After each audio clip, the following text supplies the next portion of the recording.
Hello and welcome to the special live transmission regarding Pakistan's Prime Minister Imran Khan's visit to Russia. Pakistan's Prime Minister Imran Khan is in Russia on a two-day official visit. I am Jawad Tehami. We'll be delving deeper into what might transpire out of this historic and important visit of Pakistan's Prime Minister Imran Khan to Russia, as he is going to hold a one-on-one meeting with the Russian President Vladimir Putin, which is estimated to last long for 3 hours. A number of issues including trade, economic ties, energy cooperation, Afghanistan, Islamophobia, and a number of other issues are going to be discussed in this meeting. All eyes are set on this particular historic meeting between Pakistan's Prime Minister Imran Khan and President Vladimir Putin. A number of statements had been coming, and this visit is being seen from both the sides in a perspective that it is going to bolster the bilateral relationship between Pakistan and Russia. Over the last couple of years, this relationship between Pakistan and Russia has increased, and according to Pakistan's Prime Minister Imran Khan, in his statement when he was interviewed by the Russian television, and he also gave a couple of other interviews, he said that Pakistan and Russia relationship is on an upward trajectory. A number of issues, including the energy cooperation, particularly when we discuss about the Russian investment into Pakistan. Around $14 billion investment is intended by Russia in the energy sector over here, which happens to be, of course, very important for Pakistan when it comes to its power sector.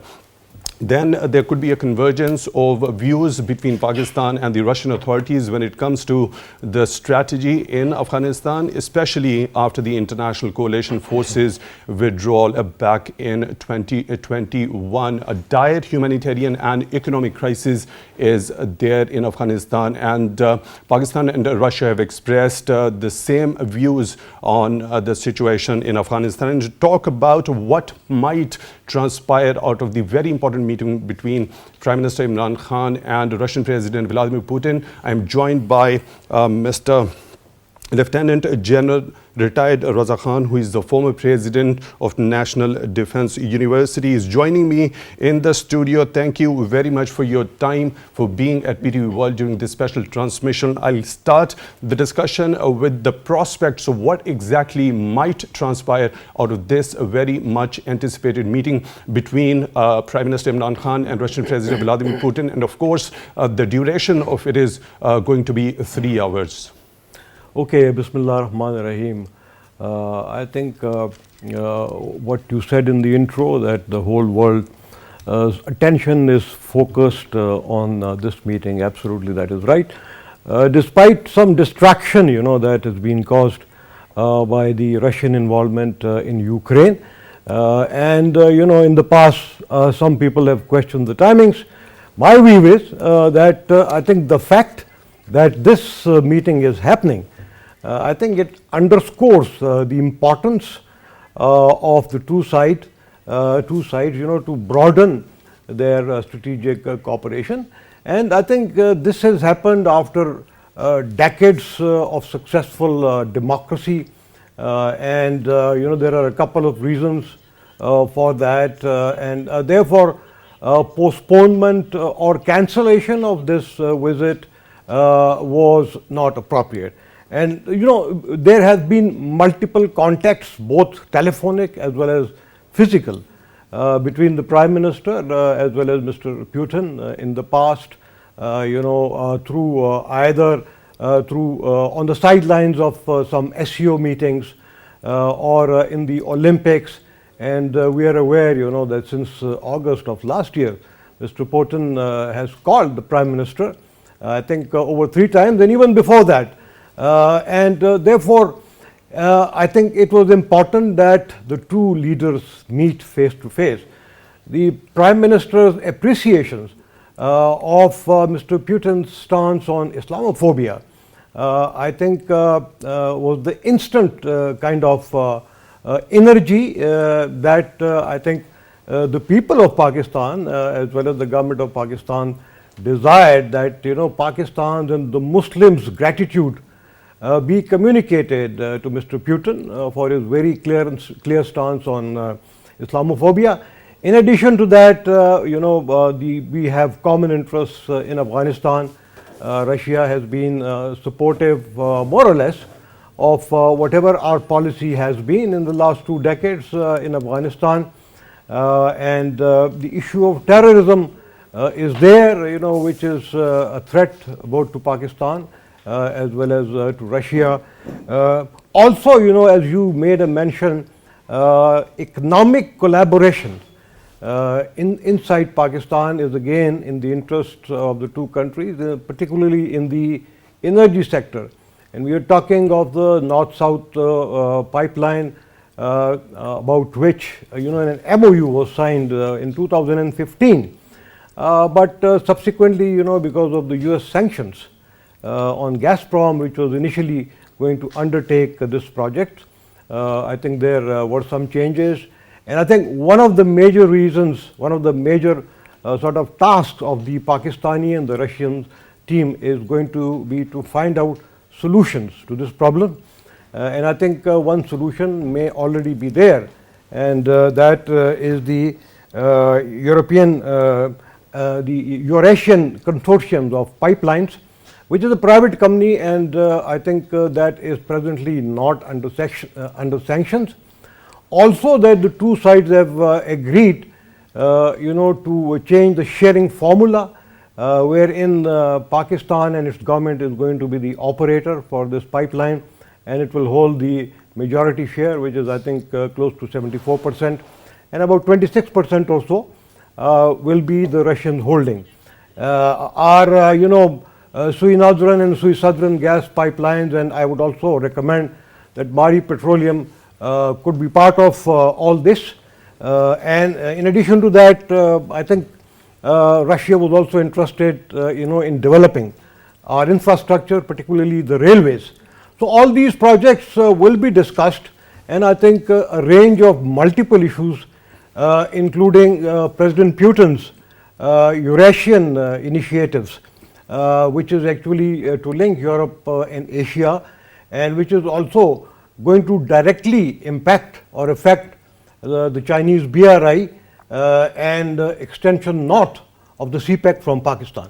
Okay, General Raza, when we talk particularly vis-a-vis Afghanistan, Pakistan and Russia both seem to have similar views regarding counter-terrorism efforts when it comes to the war-torn country, especially the international coalition troops withdrawal back in 2021. So in this particular area, how can they cooperate? Of course, there had been cooperation on in the defense field as well, which one area that likes to mention over here as well is the intelligence sharing as well.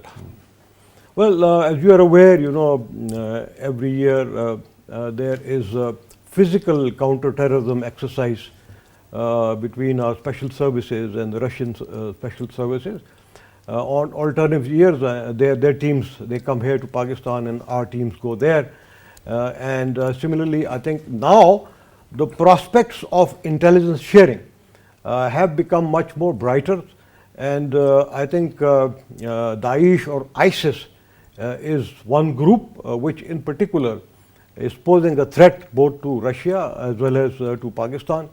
And I think a lot can be done by both countries. Also, I think Russia exercises a lot of influence on some of the peace spoilers in Afghanistan, particularly India. We are aware, that India is supporting a parallel government of the old regime within Afghanistan as well as from a number of other countries, and it is neither in the interest of Afghanistan, India or any of the regional countries, even the United States, that their instability should return to Afghanistan, and therefore I think Russia could be requested to use its good offices to prevent India from doing whatever it is doing right now. And we have also heard that in the past, they have been organizing the TTP and the Baloch rebels inside Afghanistan. And the attacks only last month, I think, in Balochistan, all their handlers, they were either in Afghanistan or in India. So that's clear proof of their involvement in Afghanistan.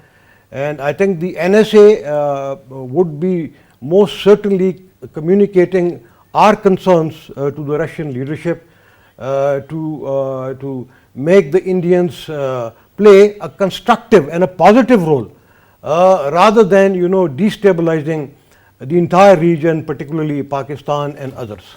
Dr. Raza, your point is well taken. And now I'm joined by Mr. Zameer Akram, who is a former ambassador. Mr. Akram, thank you very much for your time at PTV World during this special live transmission regarding Pakistan's Prime Minister's historic visit to Russia. How do you see, what's the significance at this given point in time? And this meeting, the summit meeting between President Putin and Prime Minister Imran Khan is going to last for 3 hours. What's going to transpire? Well, this meeting is an extremely important meeting for Pakistan because in a strategic sense, it enables us to exercise our strategic options in terms of our relations with all the major powers, the United States, Russia, and China. And the Prime Minister's visit, which is taking place after almost 2 decades, will open the way for bilateral cooperation in the economic, defense, scientific, technological areas, and then also hopefully give a boost to bilateral trade between the two countries. So I think that's really an extremely important visit from Pakistan's perspective. And I think also from Russia's perspective, because Russia now wants to rebalance its relations between India and Pakistan and between India and China on the other hand, while India is trying to balance its relations with the United States and Russia on the other hand. So this is an extremely important visit for both parties. Mr. Akram, when we talk about the dire humanitarian and economic crisis that the war-torn Afghanistan is faced with right now, Pakistan has been supporting and raising this issue at all the international fora. And now how can Pakistan and Russia cooperate on this front? Well, Pakistan and Russia have similar views, have a convergence of interests with regard to the Afghan situation. And even before the American withdrawal, Pakistan and Russia and China were working for a peaceful transition. And we are still interested in ensuring peace and security in Afghanistan, tackling the problem of terrorism and drugs. And of course, as you mentioned, the humanitarian crisis. So I think together with the Russians, we need to bring the international community, the United Nations, and donor agencies to come to the help of the Afghans to mitigate this humanitarian crisis, first of all, and then, of course, towards helping the Afghans recover and have their funds, which have been illegally, I would say, frozen by the United States, the reserves of Afghan reserves in the U.S. and other Western countries to be unfrozen and released to the Afghans. Mr. Akram, we saw recently there was a loud and clear message from President Putin regarding hate speech and also the violation of religious freedom. And he also mentioned those caricatures which were published in the French magazine, that they were not artistic, but a sheer violation of the religious freedom, which was appreciated by Pakistan's Prime Minister Imran Khan. And Pakistan's Prime Minister Imran Khan called President Putin to appreciate that empathy that he showed. So on this front, when there is rising Islamophobia, when we particularly talk about India and the Western countries, we see incidents of rising Islamophobia happening now and then. So how these two countries can go ahead on this front? But I think that President Putin's stance on Islamophobia is a very welcome stance, and that's why we have appreciated it tremendously. It will have a lot of sway, particularly in the developing world and also in other non-Muslim countries where there have been incidents of Islamophobia. So it's a very important voice that we have from President Putin on this issue. Remember that Russia as a country has large segments of Muslims that have been living there for centuries. And so it's also in the Russian interest to address this issue of Islamophobia, because certainly the Russian Muslims feel as infuriated and upset as we do about these kind of Islamophobic actions that take place in the West, or for instance, they are taking place in India as well. Mr. Zameer Akram, when we talk about the trade and economic ties between Pakistan and Russia, given the fact that the fresh sanctions have been imposed by the US on Russia, and when we talk about the energy cooperation, there is 1,100-kilometer long gas pipeline project which Russia has invested already in, and there are over $14 billion investment that it intends to do in Pakistan in the energy sector. So given the circumstances, given with the fresh sanctions imposed on Russia, is it going to be an uphill task for both the countries to continue with this? Because Pakistan's Prime Minister, during in his interview, has said that because of those sanctions already, this pipeline gas project couldn't be materialized or realized. There has to be a way that we need to find to overcome or sidestep these sanctions. I think one of the ways, particularly sanctions relating to the financial systems or the international financial market and access to financial mechanisms, we would need to find ways of trading and exchanging investments through bilateral currency arrangements, trading or investments in rubles or in rupees. This is being done already, for instance, between the Russians and the Chinese. And I think the similar sort of arrangement will need to be worked out over the next few months or weeks to find a way to sidestep these kinds of sanctions. Mr. Zameer Akram, thank you very much for your time at PTV World during this special live transmission regarding Pakistan's Prime Minister's historic visit to Russia. Mr. Zameer Akram was joining me on phone, former ambassador. We really appreciate your time. Coming back to you, General Raza. So when we talk about the fresh sanctions which have been imposed by the US on Russia, how do you think Pakistan and Russia are going to cooperate in the trade and economic field? I think they will find a way out. As of today, I think most of the sanctions are on the big Russian banks, which are holding money to the tune of 80 billions and above. Also on some very rich and affluent Russian business persons who are doing businesses both in the US as well as in some Western countries. And a few others. So there would be ways and means, as Zameer Akram Saab said. One way is again to finish this project, and the currency used could be the local currencies. But there are a number of Russian companies which are private companies. They are not under any sanctions of the United States. I think it will be easier for them, and permissible for them to undertake this project in dollars terms, which is the international norm, provided some more efforts are made. It might delay some of the projects a bit, but I think that will be worth it. Similarly, I think the Russians had offered to upgrade the steel mill. That is actually their signature project here in Pakistan. And I think that they can very easily do because that's not a new project. It is just going to be some kind of a continuation of whatever they had done there in the past. But actually, this is the beginning of a new era between the foreign policies of Pakistan and Russia, wherein trust has now been built by both countries, to move forward. If you recall, in the times of the Soviet Union, there were, some liabilities which the Russians said that they owned to Pakistan. There was some money to be returned and all that, and because of that, our trade was not picking up. That was a major hiccup, and that has now been resolved.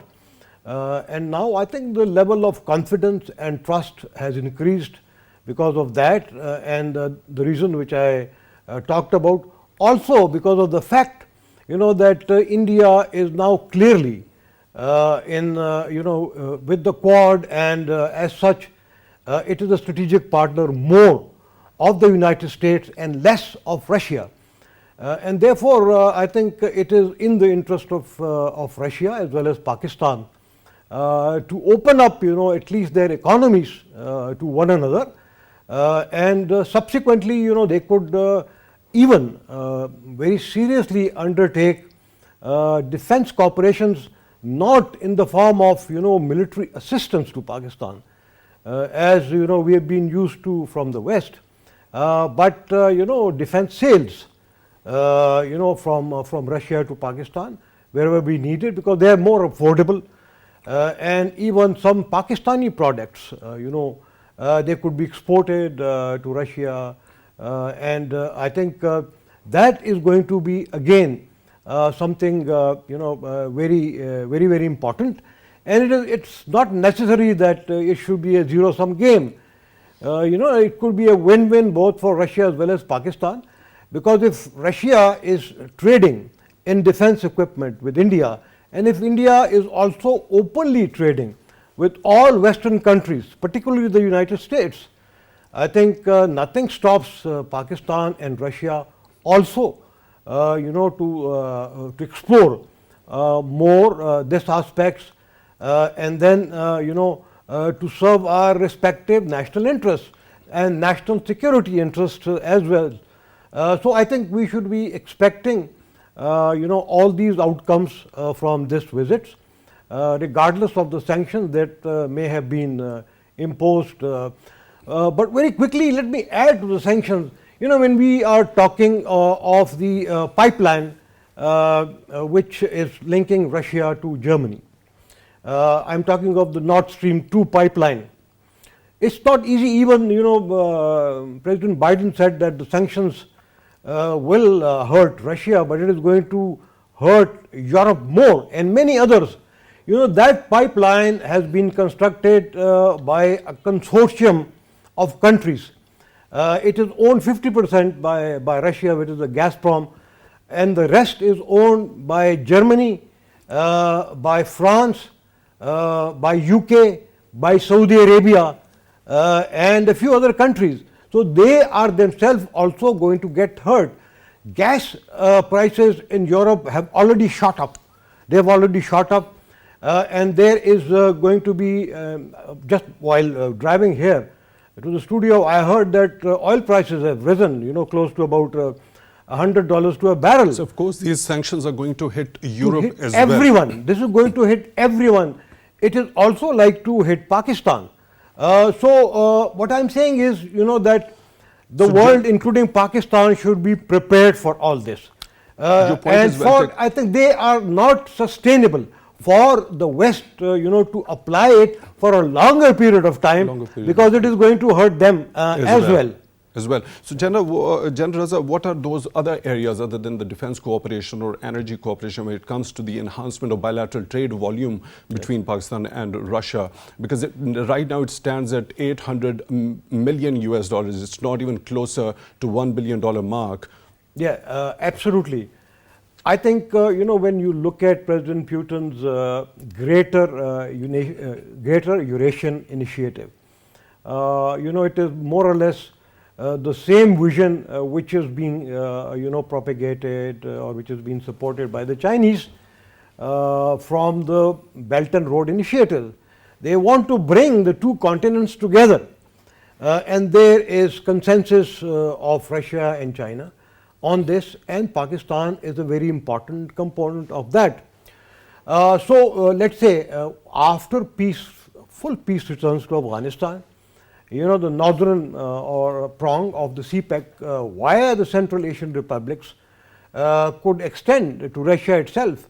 And once Russia starts benefiting from the CPEC, particularly for the use of Gwadar port, I think then the possibilities are endless. And it is going to, I think, serve the interest of Russia as well as China as well as Pakistan, the Central Asian republics and many other countries. So we need to look at it, from that perspective, from that bigger picture, how Pakistan and Russia could interact in the economic field. And once that happens, I think it order would to actually capitalize change the regional connectivity. Yes, right? regional connectivity and prosperity for all the peoples of the European and the Asian nations. And because Pakistan CPEC, it is going to be mainly through this. Although the Russians and the Chinese are, developing direct infrastructure as well, but I think this is in addition to that. And therefore, I think everyone is going to benefit from this. In addition to that, I think both Russia and Pakistan can cooperate at the United Nations in the Security Council. I think there are many issues in the Middle East where Pakistani and Russian policies they converge. And I think that is again a very important area where we can cooperate.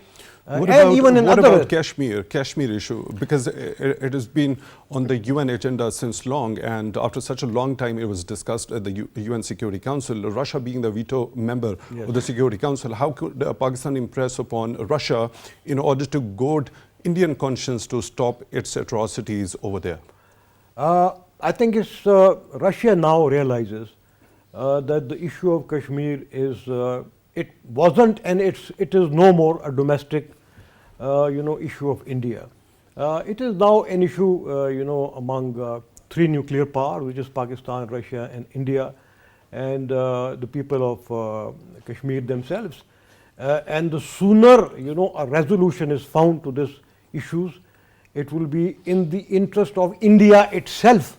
Because right now India has already, since the last I would say 40 or 50 years or so, it has spent I think more than $1 trillion according to Indian estimates on trying to illegally occupy Kashmir and keep there. Unfortunately, it is not known, or it is hidden from the Indian media, from the Indian people, from the Indian opposition.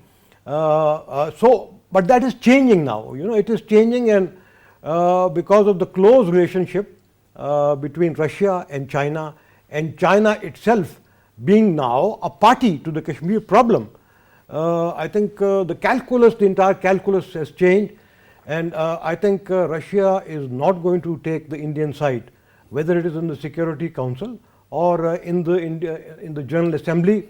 At best, I think it would stay neutral in my view, and it will not exercise its veto to let's say dissuade the Security Council to find a just solution to this problem. So when we talk, there are a lot of areas of mutual cooperation between Pakistan and Russia. We have discussed trade, economic ties and defense cooperation, Islamophobia, Afghanistan. When it comes to people-to-people contacts, it happens to be of utmost importance. People of all walks of life moving from Pakistan to Russia and Russia to Pakistan, it will further enhance the relationship between the two countries. Absolutely, by virtue of my very long stay at the NDU and then at the Joint Staff Headquarters, I think I paid a number of visits to Russia, not only to Moscow, but Stalingrad and a number of their important cities. Russia, I think, like China, is now a totally changed country. There was a time when English was not commonly spoken in Russian cities. It is totally the opposite now. You go there and to a market and everybody is speaking English, and similarly this language itself, I think tourism is an area where more Pakistanis could now visit. Russia and Russians can come and visit Pakistan, and because the two continents are now connected as against the other continents. I'm talking of the Americas or Australia and others. It is much easier. Road journey is now possible, and as I said, because Russia and China in the north are already connected, and therefore the KKH could be used for tourism between the two countries, and travel onwards to Gwadar, and from there on, they could go anywhere in the world. So tourism is another area, and I think I see a lot of potential for that. So what could be the options at the hands of the both countries' authorities? Does it relate to easing the visa regime as well? That could be done, I think, by both countries. I think that's a very valid point that you bring out. If you recall, when the Soviet Union had occupied Afghanistan, then the popular narrative then was that eventually the Soviet Union wants to reach the warm water through Balochistan. That scenario is no more there.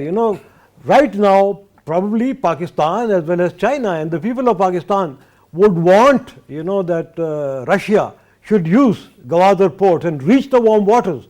And once that happens, I think then many other avenues will automatically open.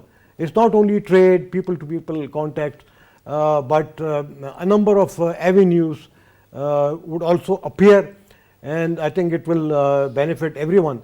Particularly even the Central Asian republics, because they are all landlocked, and once they also start transiting, through this CPEC corridor, I think it's going to be very good for the people. What about cooperation between Russia and Pakistan regarding education? Could there be any possibility between the two countries in order to give the visas to students who want to go and acquire high education, particularly in the Russian universities? I think this military education exchanges are already there, among the Pakistan armed forces, and it has just started. They are not as extensive, as we have that relationship with the Western countries and the United States. That's the beginning. But I think it could expand, and thereafter I think we could have students, mutual exchange of students, initially at the university level, because then the medium of instruction, which is English, is granted at that level, and subsequently it could actually travel down to other levels, and I think that again is going to be a very good step. So what about media collaboration when it comes to countering hate speech and the violation of religious freedom, which was alluded by President Putin as well? Could there be any prospect in that field as well?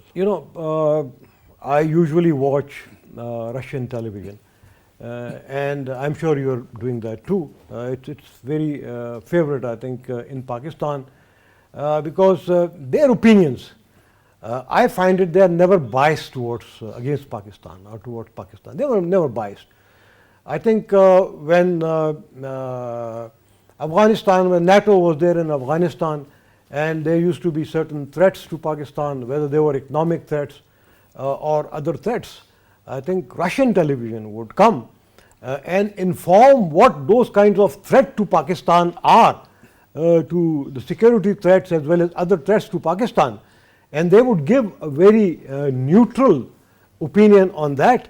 So I think media cooperation is very important, because this is an information age. We are all aware and we are living in that. And I think we can, Pakistan could learn a lot, from Russia. And I think it will again benefit both countries. So how does a Russian market happens to be for Pakistan's agricultural products? Because our economy is very much dependent on agriculture. Yes, I think agriculture is an area where Pakistan needs to cooperate both with Russia as well as with China, and in a big way. And I think in the production of grains and many other areas. But in addition to that, I think the emphasis should be on domestic energy production, particularly gas. We are actually short of domestic gas production. We are aware that the Sui gas fields and a number of other gas fields would dry, maybe in the next 10 to 15 years.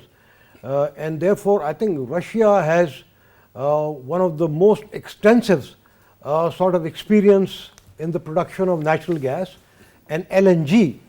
And therefore, I think we can learn a lot from them. And I think because, again, of contiguity, it will suit the Russian companies, private companies in particular, who are not sanctioned to come and invest, in the Pakistan oil and gas sector, from which I think all sides can greatly benefit. Similarly, I think, when the Iran-Pakistan gas pipeline was to come to fruition, then sanctions were imposed on Iran, and that is again in a limbo. I think that we need to find solutions to that as well.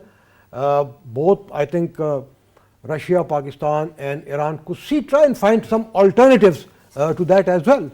So there are a number of areas, as you have just alluded to, there could be cooperation other than energy sector, defense cooperation, as well as in agriculture, media collaboration, then people-to-people contacts could be enhanced. There could be talk about the easing the visa regime as well. Thank you very much for being at the show today. The special live transmission regarding Pakistan's Prime Minister's historic visit to Russia. Lt.Gen retired Raza Khan was joining me in the studio. So we look forward to this particular historic meeting between Pakistan's Prime Minister Imran Khan and Russian President Vladimir Putin, which is going to last long for 3 hours, and a number of issues, a wide-ranging number of issues are going to be discussed between the two leaders, and all eyes are set on this. Thank you for being with us, and this special transmission will be continuing after the headlines of this hour, and the host will be Omar Khalid Bhatt. Thank you for now.